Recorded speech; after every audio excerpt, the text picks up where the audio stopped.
at 4:02. And have a roll call, please. Ms. Harris, Here. Mr. Valentini, Here. Mr. Newton, Here. Mr. McFarland, Here. Mr. Straza, Here. Ms. Williams. Here. Okay, we have a quorum. Is there any public comment? I can't No. hear you, Katie. Oh, sorry. No, there's no one has registered to provide public comment, and no one is here at City Hall. Okay, thank you. So can we have a consideration, review, and approval of the minutes? Any comments? I vote we accept them. Second. Okay, can we have a roll call?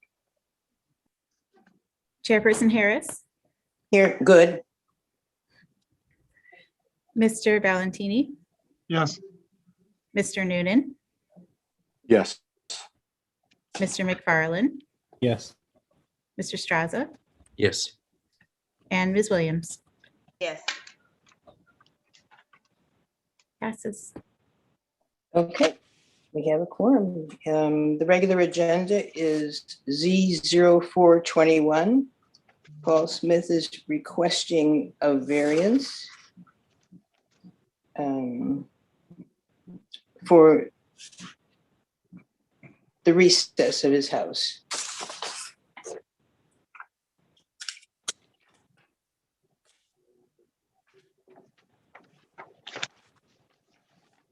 Let me see the exact figures, Do you want the staff report? please. Okay, so yeah, the applicant is requesting a variance that would grant a 53-foot reduction of the front yard setback for the construction of a single family home on the property. That would be a reduction from 131 feet, which is the block average, down to 78 feet is the requested amount. Staff finds that the application meets the zoning ordinance's guidelines for a variance. So we recommend that the zoning board motion to establish a finding of fact and recommend city council approve of the requested variance. This is an aerial view of the neighborhood as well as the subject property outlined in black here. The Sunset Road neighborhood was annexed into the city between 1950 and 1960. Importantly, that is prior to the adoption of the zoning ordinance in 1969. And as you can see from the aerial, the neighborhood is characterized by fairly large, deep lots with pretty substantial setbacks for the structures on many of those lots. As to the surrounding zoning and uses, it's primarily residential. Immediately to the north, the P2 zoning is Ewing Park. And then there's the subject property in the surrounding area is zoned R1A, and then to the south is R1B. It's also situated to the north of the city's municipal limits. So because the neighborhood was established prior to the zoning ordinance, chapter 44, section 4-4A requires that the minimum front yard setback be established by the average front yard setback for each parcel on the lot. So I've included a table that the petitioner included with the application in terms of calculating how we got that 131-foot average setback. I also included the lot size for many of these properties. As you can see, the average is almost 42,000 square feet. The larger lots have larger setbacks. And you can also note that 38 Sunset Road is the smallest of the properties on this block. The 74-foot setback that's noted here, by the way, is for a structure that was previously on the lot. And just another view of, you can see 38 Sunsets quite a bit. It's not as deep as other lots on this block. There are also some topographical challenges to take note of. There's a drainage swale that crosses from the southwest to the northeast of the property. So kind of like that. You can see with the topographical map, I overlaid the approximate setbacks where that would place the structure, the house that's going to be constructed. 78 feet would put it a little bit shy of the swale's path, whereas 131 feet would put it at a lower elevation in the path of the swale. Which leads us to findings of fact. And as a reminder, all 5 need to be met in order for the variance to be approved. Staff believes that all 5 are met. There is physical hardship and practical difficulty in that the subject property is a lot smaller than the block's average size, about 31% of the block's average. And then also that drainage swale, with that in mind, and since it cuts diagonally across the property, 131-foot setback would put the proposed development at a lower elevation in the path of the swale. That presents challenges for stormwater management and possibly for disrupting the natural flow of water. The next standard that the variance is minimum action necessary to provide relief to the applicant. The standard is also met. The 131-foot average would limit the applicant's ability to improve the property. It takes up about half of the depth of the lot. And then again, there's the issue of the swale as well. The need for the variance was not created by the applicant. This is also met. The deep setbacks in the neighborhood are related to the large size of many of the parcels. It would be inconsistent to apply design standards of much larger properties to the subject parcel, since it's quite a bit smaller. The variance will not give the applicant special privilege. There was actually a similar variance granted in 2018 to the property to the east, I believe, allowing for a 63-foot reduction of the required front yard setback. Additionally, you can kind of see from here, the 78-foot setback would put the structure more in line with other structures on the lot, as opposed to the 131-foot setback. And then lastly, that the variance will not be detrimental to the neighborhood character. The standard, we believe, is also met. For front yard setbacks in this neighborhood, on average, they account for about 36% of the total lot size. At 78 feet, the adjusted setback would maintain a ratio of 46% of the subject property's total size. So it would allow the subject property to remain in proportion with other properties on the block. And I will take any questions if you have them. I don't know that I have any questions, but I'd like to say nice presentation. Thank you. So can we have a motion to accept the findings of fact? I think what we need is, we find out if there's anybody speaking in favor or against. Oh, I'm sorry, George. Right. Is there anybody there speaking? Mr. Smith? Anybody there speaking in favor or against it? We have Paul Smith and Mr. Brad Ropp on the phone. Okay. So Are this they is together? Paul Smith. No, we're not Thank together. you. Oh, okay. This is Paul Smith. Really just wanted to be on to respond to any questions. So don't have anything to comment beyond what was shared by staff. Hi, this is Brad Ropp. Yeah, can everyone hear me? Yes. Yes. Yeah. Hey, I just wanted to take a second to thank Joni Jard and the staff and the planning division for guiding us through the process to submit this application. And thanks to the zoning board for taking the time to review our application. As you said, Paul's on the line. Mark Johnson, our builder at this point, was unable to join. So if you have questions, I think Paul or I could help answer that. Just for a little reference. Brad, Excuse me, We need to Sure. swear you If there's in. going to be any testimony or facts, we need a person bet. testifying to be sworn in. You bet. So do you swear to tell the truth, the whole truth, and nothing but the truth? I do. Thank you. Okay. Just for a little reference, I've been hired by Paul and Mary as kind of a consultant designer for their new home.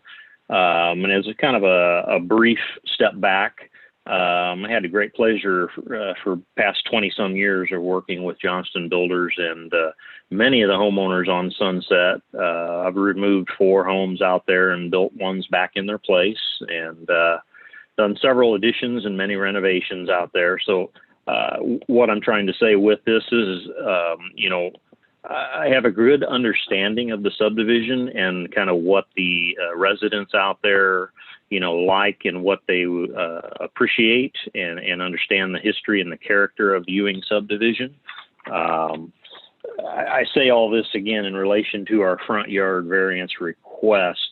We ran into many issues when kind of we started citing this home, which Caitlin kind of reviewed them, and I won't, go over all those again, but she hit the exact ones that, I was going to talk about, the overall block average being, significantly larger than maybe what this small, and actually the smallest lot on the north side had. Our drainage issue, that could pose us some significant problems, trying to figure out how we would drain that storm water the further we begin to push that lot back, or that home back on the lot.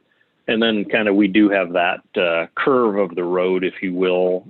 If you do look at that overall site plan, you can see that the curve of the road is really at the most northern part of the entire subdivision, right where 38 Sunset hits. So again, I won't review all those things, but those are the main challenges we came up against when trying to cite this. And I've tried to take into consideration, again, the harmony of the subdivision and the type of homes and how we're locating this.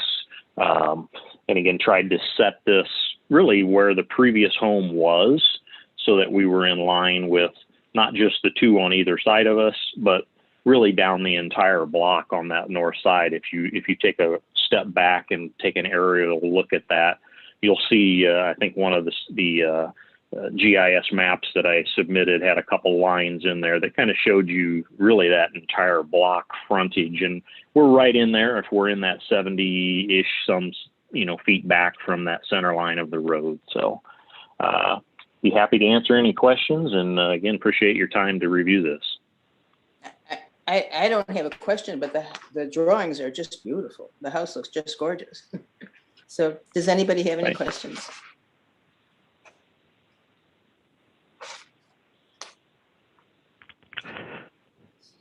So can we have a vote on the findings of facts? Can we do it? George, can we do them all at once? Well, often what we've done is someone can make a motion to accept the findings of fact as put forward in the staff report. And if that motion is allowed, then that might take care of it. And, we can probably have somebody move to accept them all if that's the way you want to go. That sounds like what you're talking about. Is that right, Yes, it Victoria? is. Thank you. Is there a motion? On the other hand, there could be a motion to take them separately if somebody is inclined to go that way. I just want to make sure we have nobody else in favor or nobody else opposed. In terms of potential witnesses, right, Mr. Ballantini? Is that what you're referencing? Yes. Yeah. There is nobody at City Hall, and for this case, I believe we only had the 2 people registered to speak.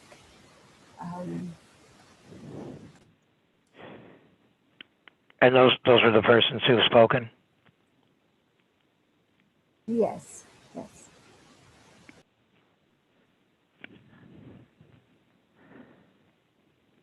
Okay, if that's the case, then I make a motion that we accept the findings of fact in whole. Second. We have a roll call. Chairperson Harris, Yes. Mr. Valentini, Yes. Mr. Noonan, Yes. Mr. McFarland, Yes. Mr. Straza, Yes. Ms. Williams. Yes. So, motion approved. Variance accepted. Thank you. So Appreciate good that. luck. Do you know when you're going to be able to begin? The intention hopefully is as soon as ground thaws, we can maybe get started. Okay, good luck. Ms. Harris. Thank you very much. Thank you very much. Just real fast, just a housekeeping issue. I think we still need a vote on the actual variance Oh, itself. I'm sorry. That's okay. I'm sorry. That's We need right. a vote Good point. to approve the variance. Is I there a move- roll call? Do we need to have a motion? I put forth a motion to approve the variance. Seconded. Is there a second? Okay, roll call. Chairperson Harris, Yes. Mr. Valentini, Yes. Mr. Noonan, Yes. Mr. McFarland, Yes. Mr. Straza, Yes. Ms. Williams. Yes. Passes. Okay, variance approved unanimously. Thank you all. Sure. Okay, the next regular agenda item is Z 2920. A continuation of Ms. Hermanowitz's petition to have a taller fence.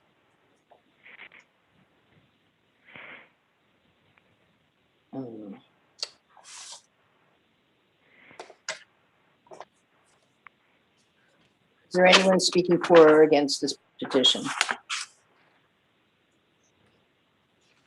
I'm sorry, I'm a little out of order. Let's go through the findings of fact, No problem. the report and findings of Yes. fact. Are you asking for the staff report? Yes,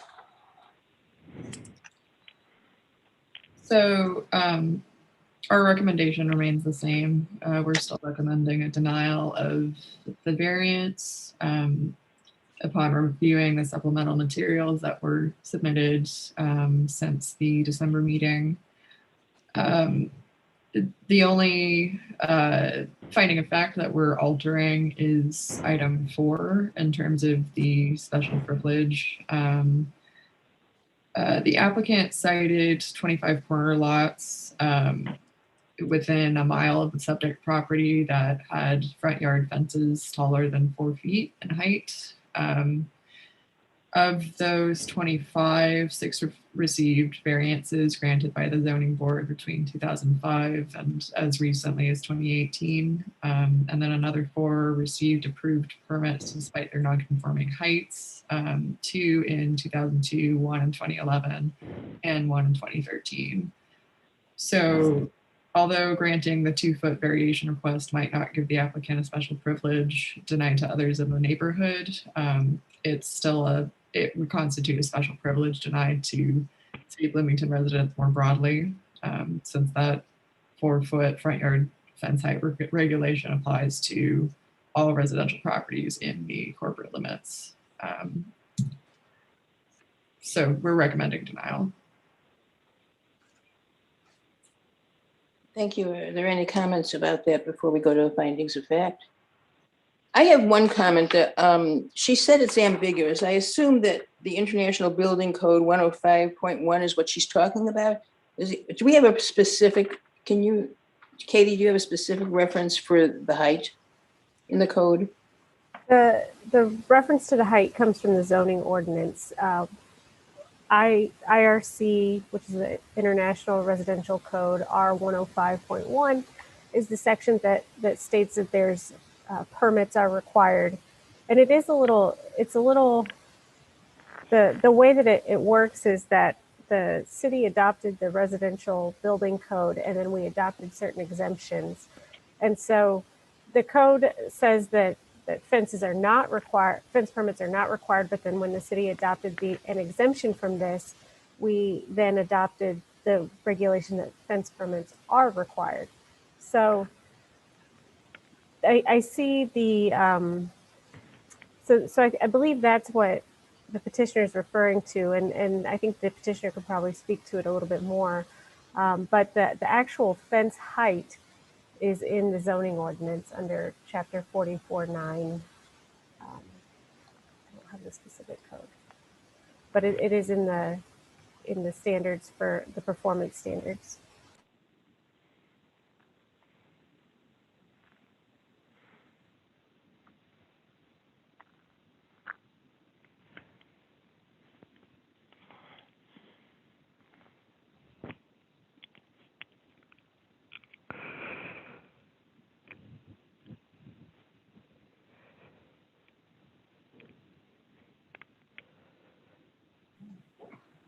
Can we proceed with the findings of fact?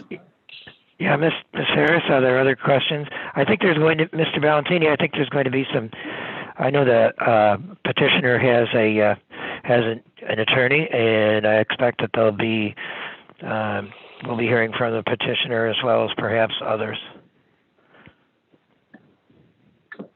Are there other questions for staff?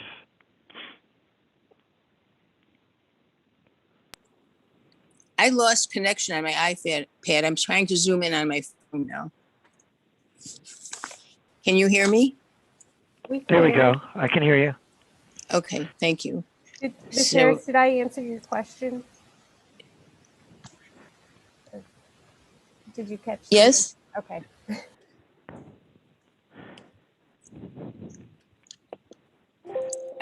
I'm losing connection. Well,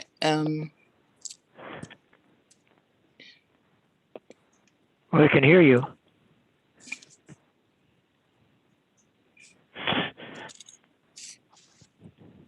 Okay. I'm a little shook up. Okay. So can we approve the findings of fact? Again. I think before we move on to the findings, I think the petitioner is on the call, and Carrie Haas, you should be unmuted now if you want to speak to the application. Yes, I would like to speak to the application, and petitioner is available if there are any questions by the board members.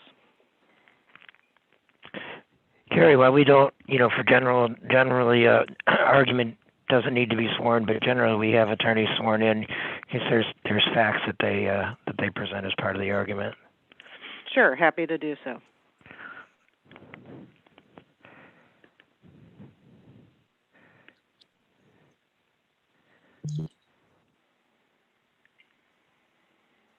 Ms. Harris, are you on?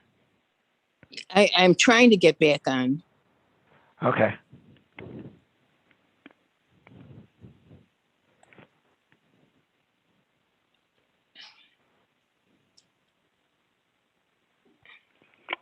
Okay, I'm on, but I can't see anybody.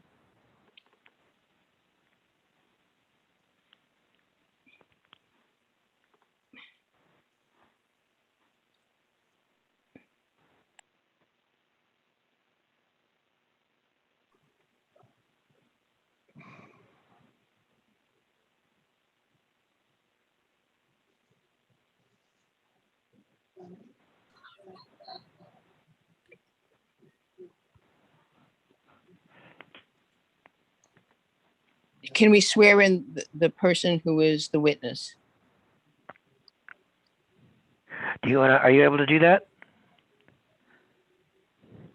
Do you swear to tell the whole truth and nothing but the truth? I do. Okay. As an initial matter, I would like to thank both city staff and the board for their time and consideration of petitioner's application. I know this application was first in front of the board in December and then again in January, and upon petitioner's request back in January was continued to the February meeting. I'm sorry, I may have been tuned out. Did you state your name? Carrie Haas, attorney for the petitioner. Okay, thank you. So back in January, upon our request, the matter was continued so that petitioner could receive and review city responses from its FOIA requests as it relates to neighboring properties granted fence height variances and permits granted to neighboring properties for the construction of fence heights, similar to those requested by the petitioner here today. Petitioner has since received those responses, and any cite I make to those materials are contained within the board's minutes of past meetings in which the variances were considered and approved.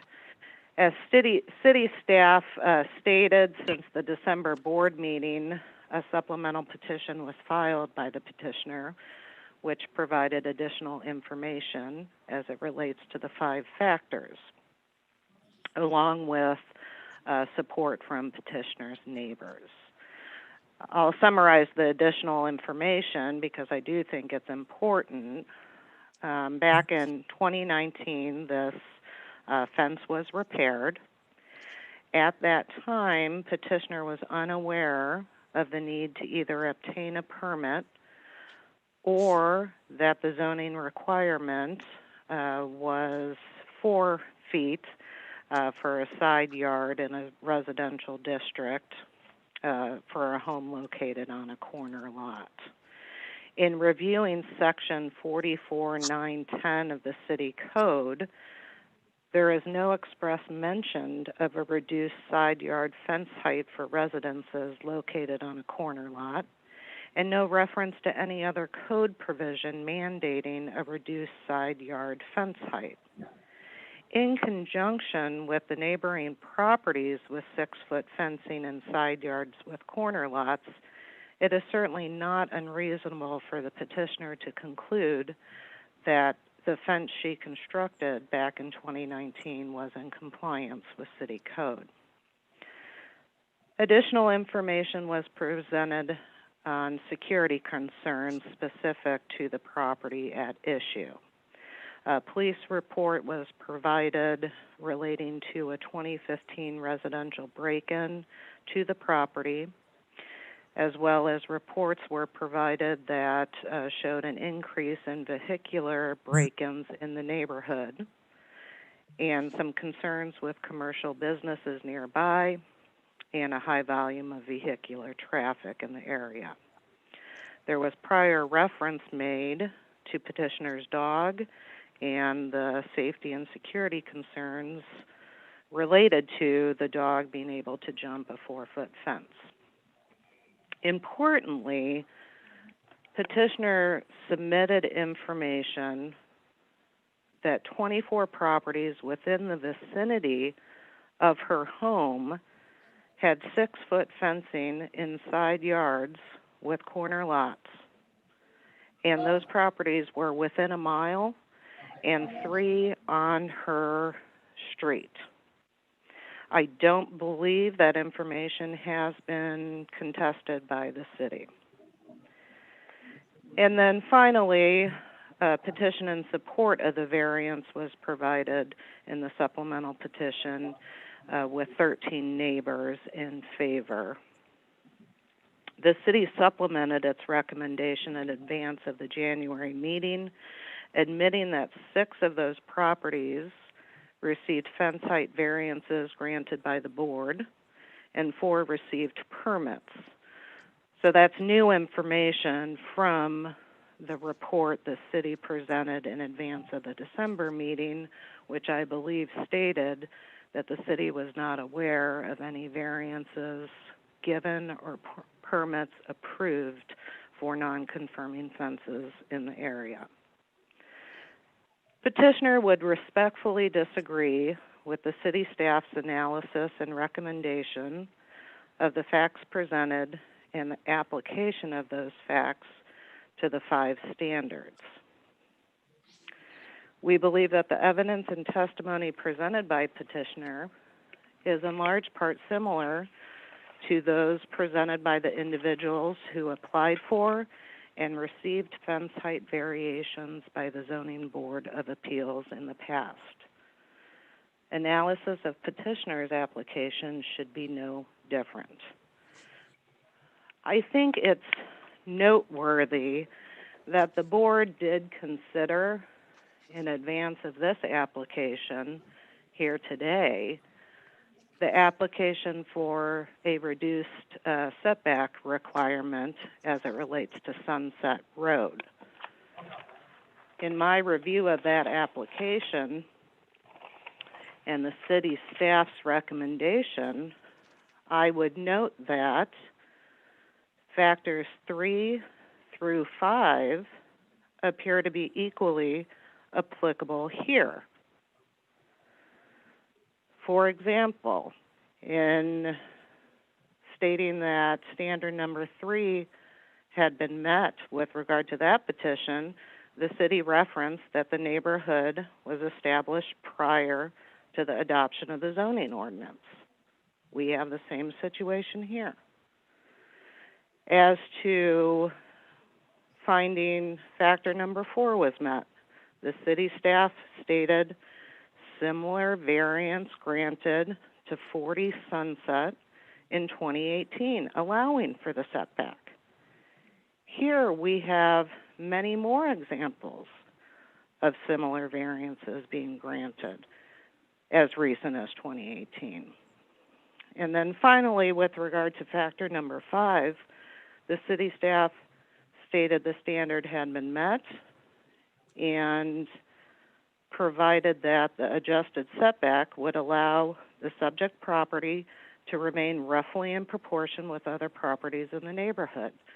We have the same situation here. And then I'd like to talk about the prior variances that have been approved by the zoning board for fence height requirements within the neighborhood. In 2018, a variance was approved for 1502 East Olive. In the minutes, only standard number 1 and standard number 4 were met per the city staff. As to standard number 1, it was found met because the house was built before 1960. I would submit we have the same facts here. And it was noted that standard number 4 was met because other properties in the area had non-conforming fences. Again, the same situation we have here. In 2014, a similar variance was approved by the board as to 402 State Street. In 2013, a similar variance was approved by the board as to 419 Willard Street. And I would point out in approving that variance, the board indicated that it does give more latitude to older neighborhoods and with the already built fence. Same situation we have here. In 2009, a variance was approved by the board as to 3502 Castleman Drive. The board referenced and city staff referenced in that application a concern of the dog being able to jump a 4-foot fence. A variance approved by the board for 1901 East Oakland discussed zoning board minutes from July 2008, where staff and board talked about how corner lots in the older parts of town are allowed a little leeway due to them having 2 front yards. A variance was approved by the board for 1424 East Olive. The variance would enable the petitioner to make reasonable use of the property without adversely affecting the rights of adjoining property owners. Variance was approved by the board for 623 East Chestnut.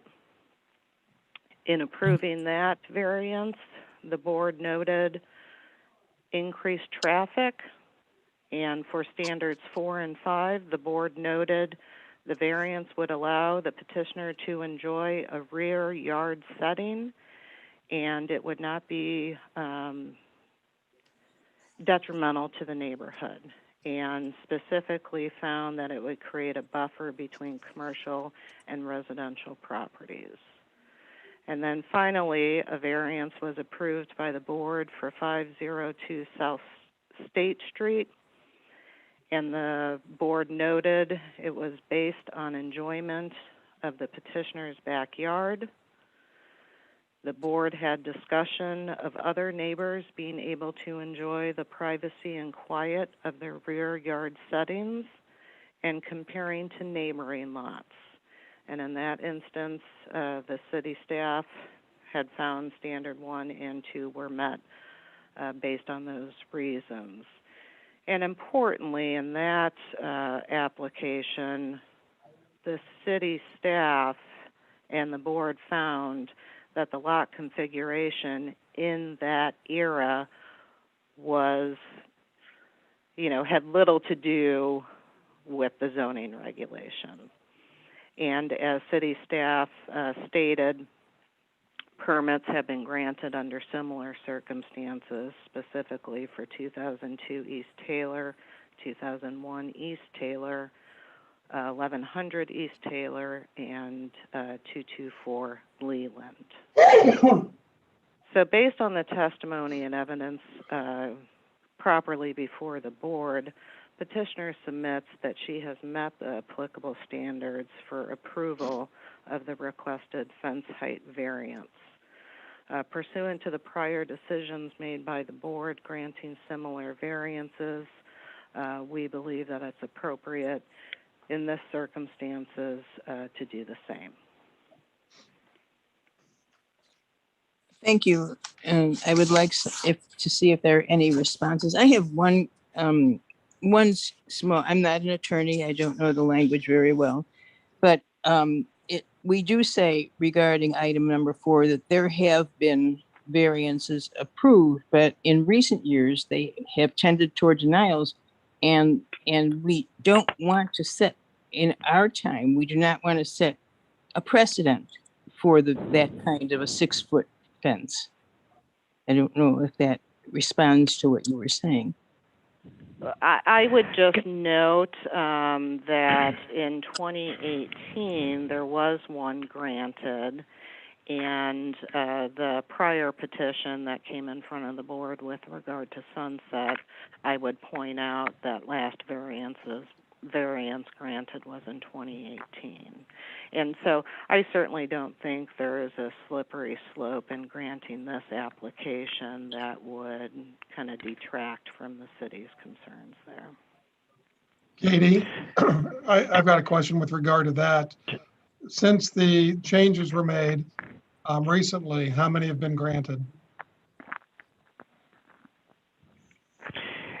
Well, I will say that the 6-foot fence, and Katie can correct or supplement, but the 6-foot fence rule has been in effect for quite some time.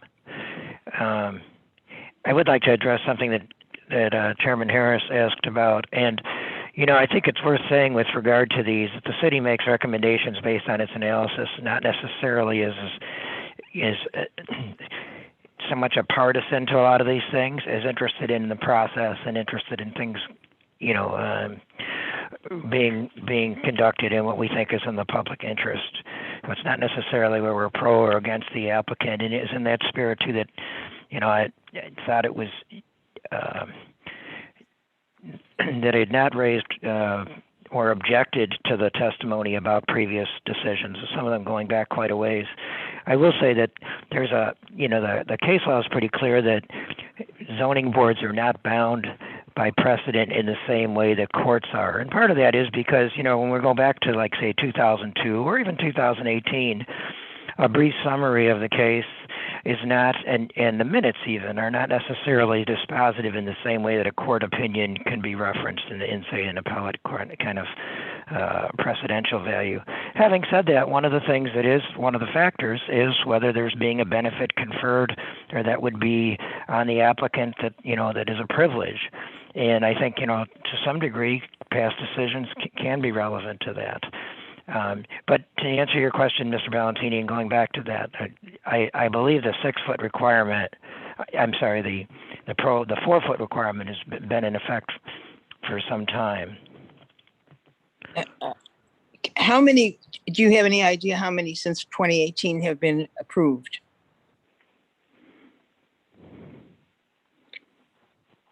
I'm looking at the moment and checking our database. Yeah, but- are you asking staff or are you asking Ms. Haas? The staff. Also, regarding item number 4, it does say that there will be a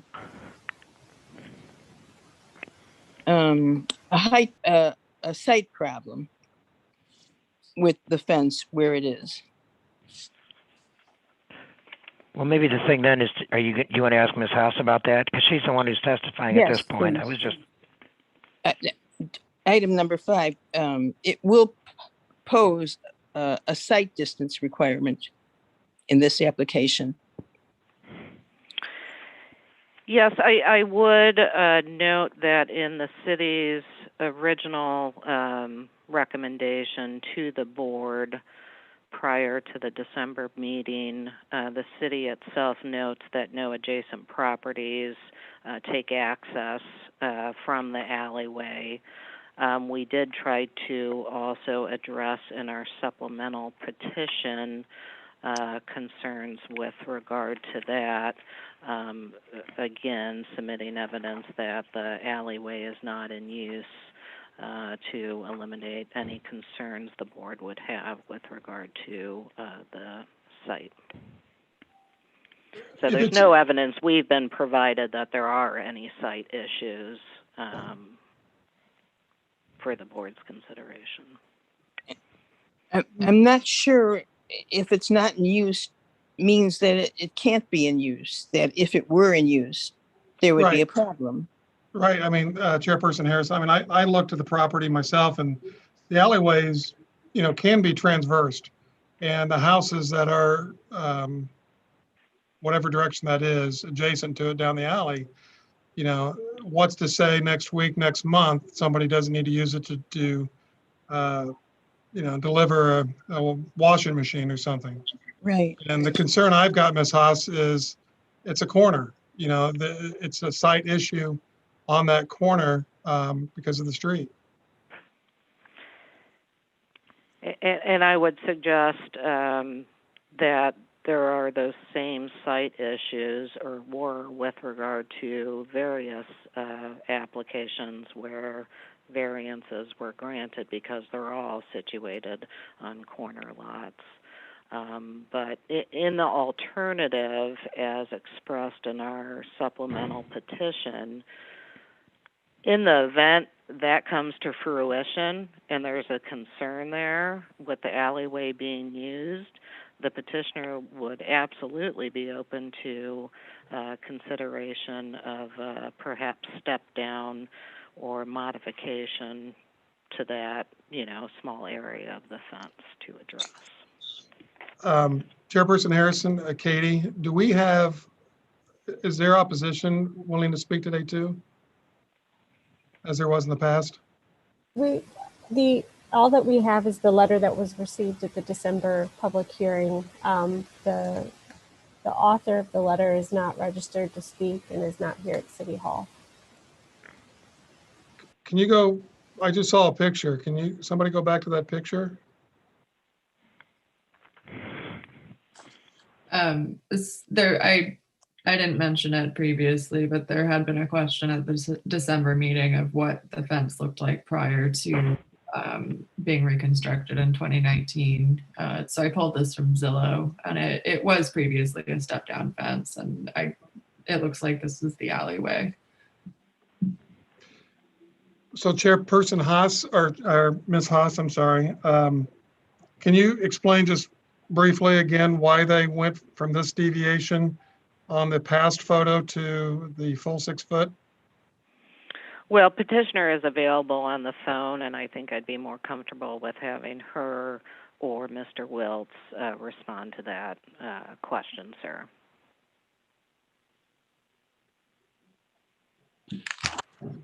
Can the petitioner swear to tell the truth, the whole truth, and nothing but the truth and respond?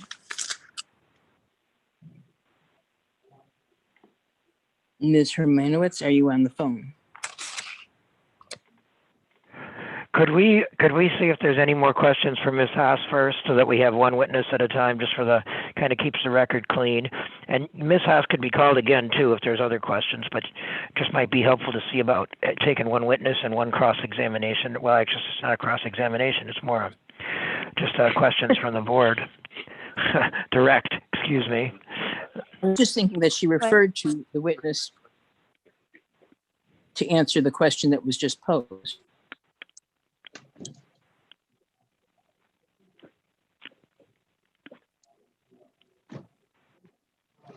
Ms. Haas, Hello, do this you is have- Brooke You're the Hermanowitz. chairperson. You're the chairperson, if you want to call the Ms. Hermanowitz, that's fine.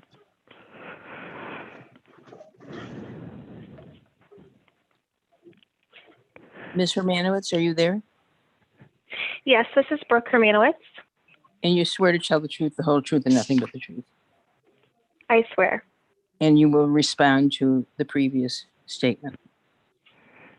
Yes, but I do want that repeated, please, as far as the question that was at hand. Mr. Ballantini, did you have a question you want to? Yes, ma'am. Yes, ma'am. I'm kind of curious as to what constituted the change from the previous fence that was stepped down to the new fence.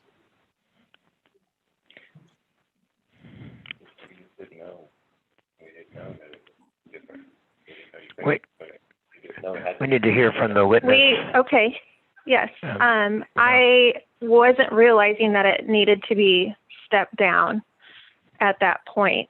I think we were more trying to be aesthetically pleasing and have it matching all of the fence area. Same height.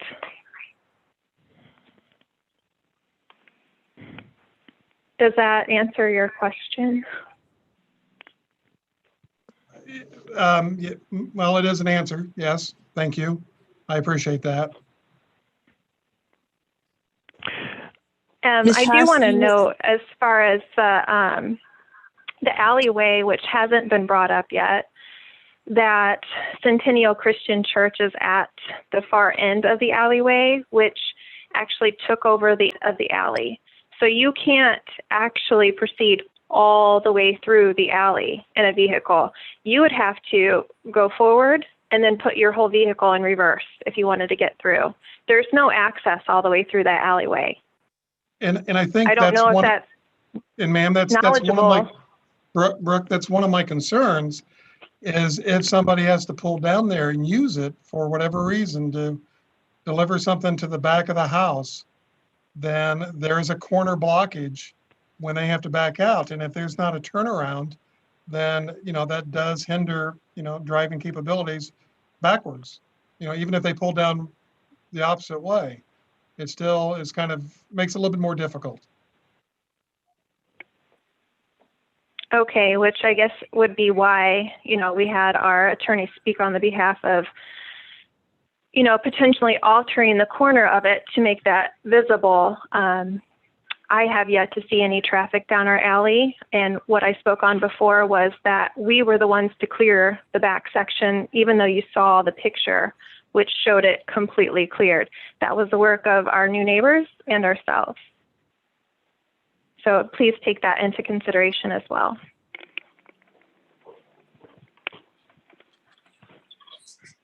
Thank you, Ms. Hermanowitz. Thank you. Does Attorney Voss care to add to that? I don't. I would just reiterate that in the event there is a concern there, we're certainly open to some, more minor modification to that area of the fence.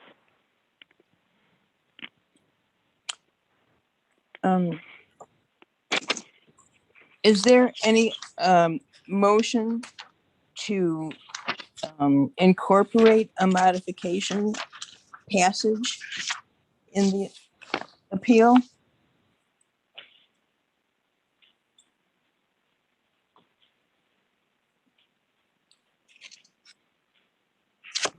Well, for me, from my standpoint, I would like to see one. I mean, I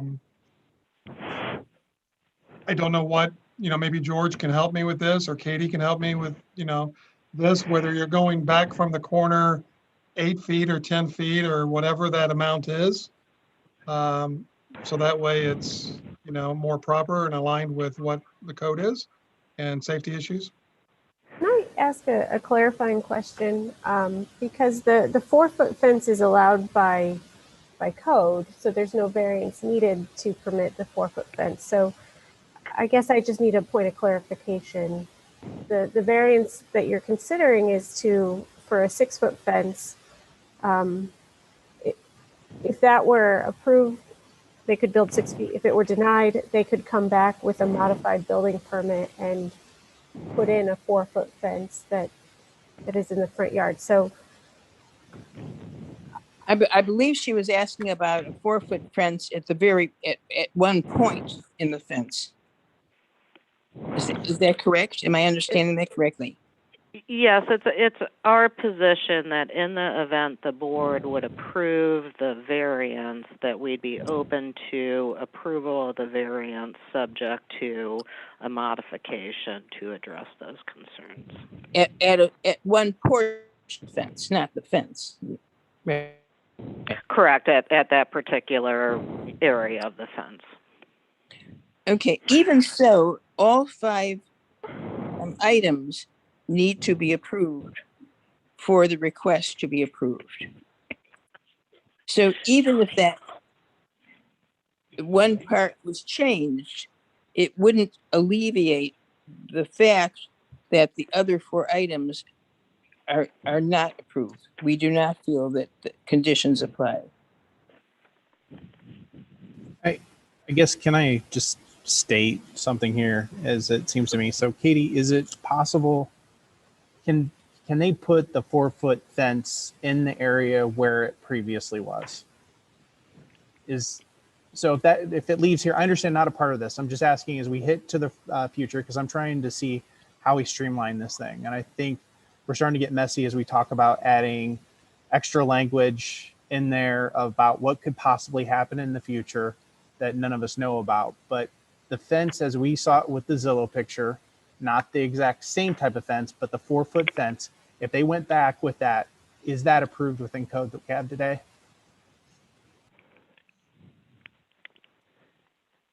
My understanding is that the 4-foot fence needs no approval.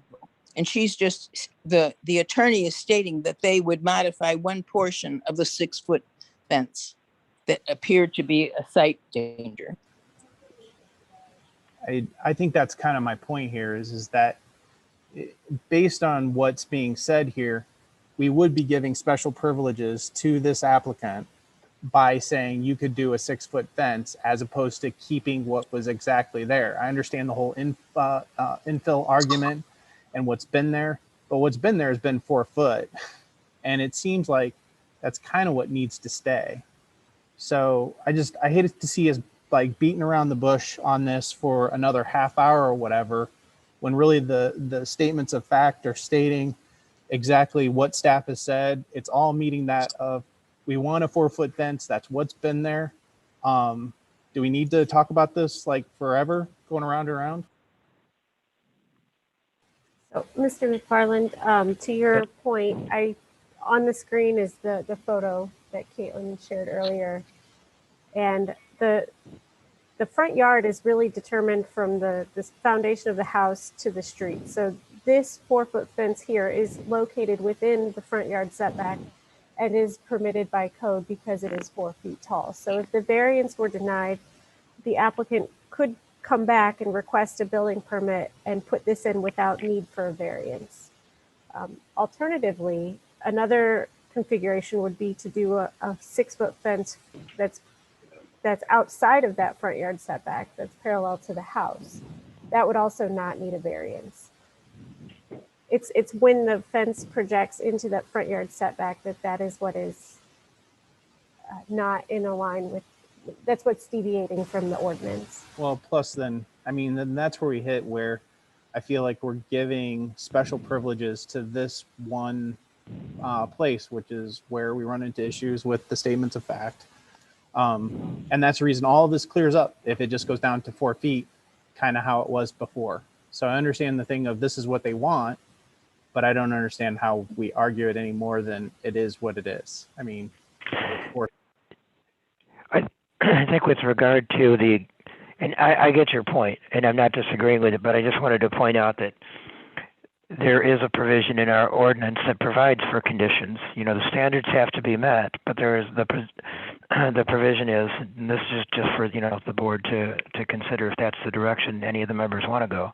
The Zoning Board of Appeals may impose such conditions and restrictions upon the premises benefited by a variation as may be necessary to comply with the standards established in this section, referencing the section that has the standards in it, to reduce or to minimize the effect of such variation upon other property in the neighborhood, and to better carry out the general intent of the zoning ordinance. So I think and I don't want to put words in Ms. Haas's mouth or anyone else's, you know, there's obviously there's yay or nay on the variation, but there may be, okay, well, you know, if there's one standard in particular, it's cleanest if it's one standard in particular, or if there's some way that the variation does meet the standards, but for, you know, a particular condition that could be imposed on the premises, our ordinance allows that. I understand that that's a much messier, or I don't know if I'd say messier, but it can potentially be more complicated than an up or down vote on that. So I'm not weighing in, I'm just pointing out that that's how our ordinance reads with respect to conditions. Thank you, George. But even if it were modified, the other items would not be met. And it wouldn't really change the status, right? Right. Well, there you go into argument. I mean, that certainly could be your opinion on it. I don't know if do we need any more testimony before we get to the discussion between the commissioners? Well, I guess the question goes to Ms. Haas or to Brooke. What prevents them from going back to a 4 foot or going to the sight line of the house and keeping that 6 foot, but coming in? Well, sir, I believe that the petitioner has met the 5 standards for consideration in spite of the city staff's recommendation, and we believe we've met those 5 standards based on the testimony and evidence submitted not only back in December, but the supplemental petition, and then clearly the evidence with regard to the FOIA responses received and the evidence that the board considered in granting very similar variances and finding those factors had been met in the past.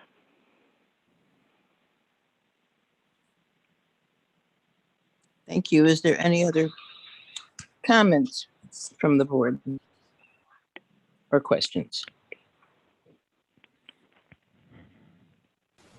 Ms. Harris, there is a Mr. David Wiltz who registered to speak in favor of the petition. He is on the call as well. Thank you. Would you state your name and swear to tell the truth, the whole truth, and nothing else, and nothing but the truth, Mr. Wiltz? Hello, this is Dave.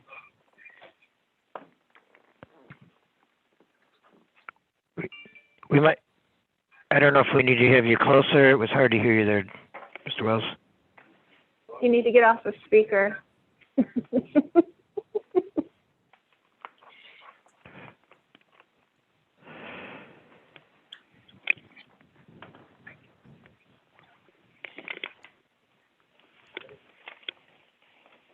R6 maybe?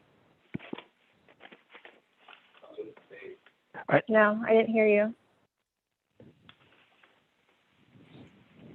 Hello, this is Dave. There you Okay, you're are. on. Sir. Oh, thank you for your patience. Did you want to there. Having trouble testify, with my phone. Mr. Wills? Oh, I'm sorry. I felt like Carrie and Brooke had summed up anything, but I'm here for any other questions. Or I felt like Carrie articulated our argument fairly well. So, And Mr. Wills, just for background and to remind folks, I think you live on the premises and you had also been the one who constructed the fence. Is that right? Just so that they know.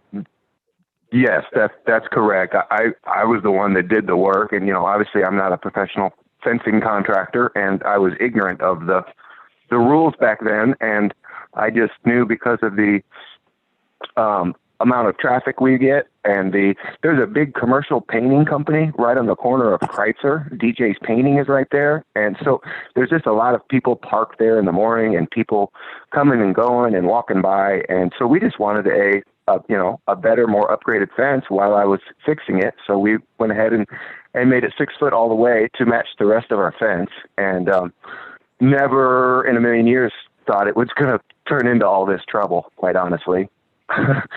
So, anyway, thanks for your time. I hope we can keep our fence.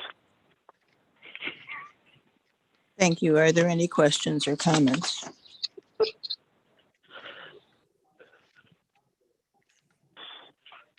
You like that? Okay, hearing They're none. still on. I'm sorry? Can we proceed to a vote of the statements of fact? Well, do you want to? Did you want to have discussion? I did ask for that.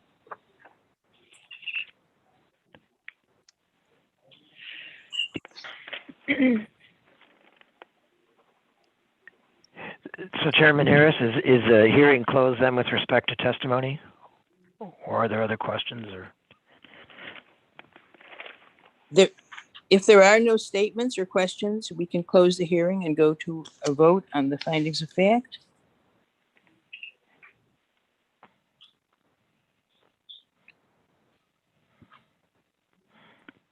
Can we proceed to the vote? I make a motion that we vote on these individually. Okay. Is there a second? Second. I guess we're going to need a roll call on that, and then we'll proceed to take them individually if that passes.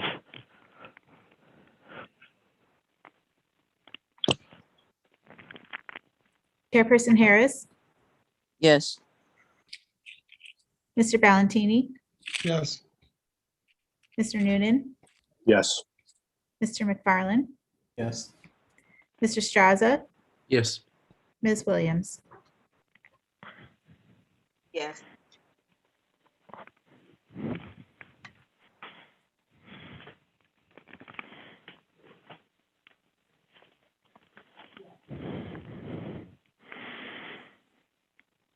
So the first finding is that the property has physical hardship or practical difficulty that makes strict adherence to the code difficult. Chairperson Harris, how would you like us to do this? Do you want us to have a yes vote is that the standard is met, and a no vote is that the standard is not met? That's fine. Okay, and would you like any discussion before Ms. Smith calls the votes? Is there any discussion? Yes. Is there any discussion? Hearing none, let's go to the vote. Another way to take the vote might be met or not met. So it could be yes or no, or met or not met. We've done that in the Okay. past. Okay, let's go to not met. It's perfectly clear.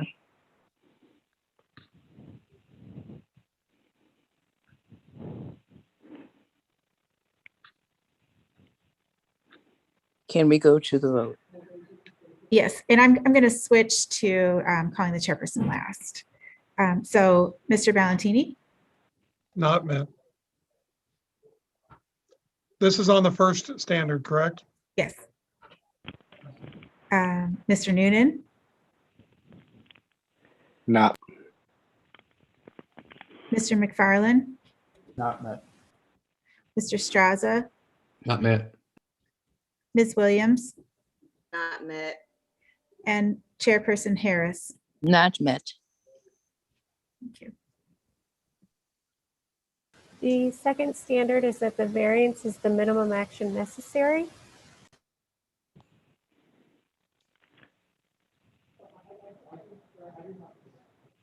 If there's no discussion, then Ms. Smith, would you like to call the votes?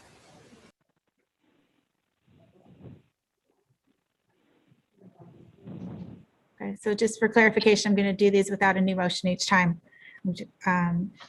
So Mr. Valentini, Not met. Mr. Noonan, Not met. Mr. McFarland, Not met. Mr. Straza, Not met. Ms. Williams, Not met. and Chairperson Harris. Not met. Is there any discussion of item number 3? If And not, that factor is that the special conditions and circumstances were not created by any action of the applicant.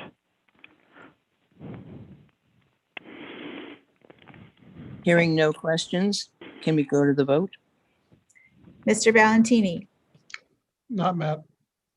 Mr. Noonan, Excuse me, Not met. Mr. Valentini, at least okay, I was going to say, I didn't quite hear Mr. Valentini. I don't know if others did. I heard a not met. Oh, Correct. okay. Okay, Mr. McFarland, Not met. Mr. Straza, Not met. Ms. Williams, Not met. Chairperson Harris. Not met. Item number 4, that the granting of the variance will not give the applicant any special privilege denied to others. Is there any discussion about this? If there is no discussion, can we proceed to the vote? Mr. Valentini, Not met. Mr. Noonan, Not met. Mr. McFarland, Not met. Mr. Straza, Not met. Ms. Williams, Not met. Chairperson Harris. Not met. Item number 5, that the granting of the variance will not be detrimental to the public welfare, alter the essential character of the neighborhood, nor unreasonably impair the use or development of adjoining properties. Is there any discussion about this? If not, can we proceed to the vote? Mr. Valentini, Not met. Mr. Noonan, Not met. Mr. McFarland, Not met. Mr. Straza, Not met. Ms. Williams, Not met. and Chairperson Harris. Not met. I think the standards, the vote is clarified. The application is closed now. Can we vote to deny the applicant?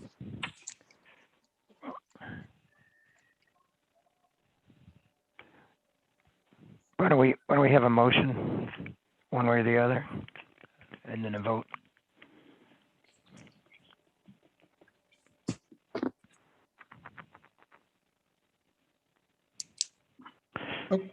Okay, I make a motion to deny the variance.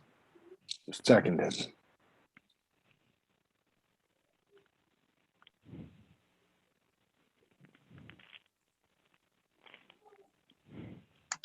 Mr. Valentini, Yes, so yes to deny. yes,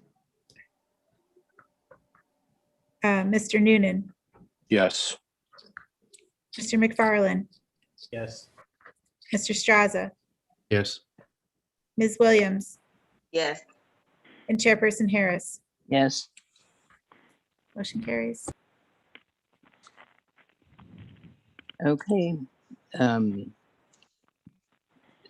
This application has been denied.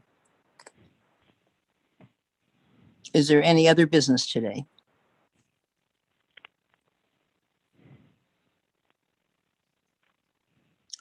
Is there any new business?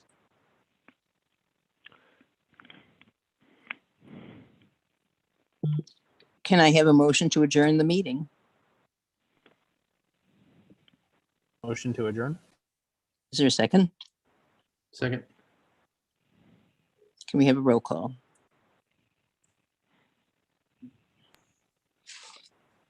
Mr. Valentini, Yes. Mr. Noonan, Yes. Mr. McFarland, Yes.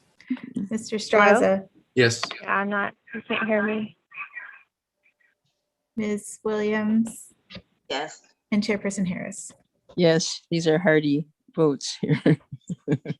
Okay, meeting is adjourned till next month. Thank you, everyone.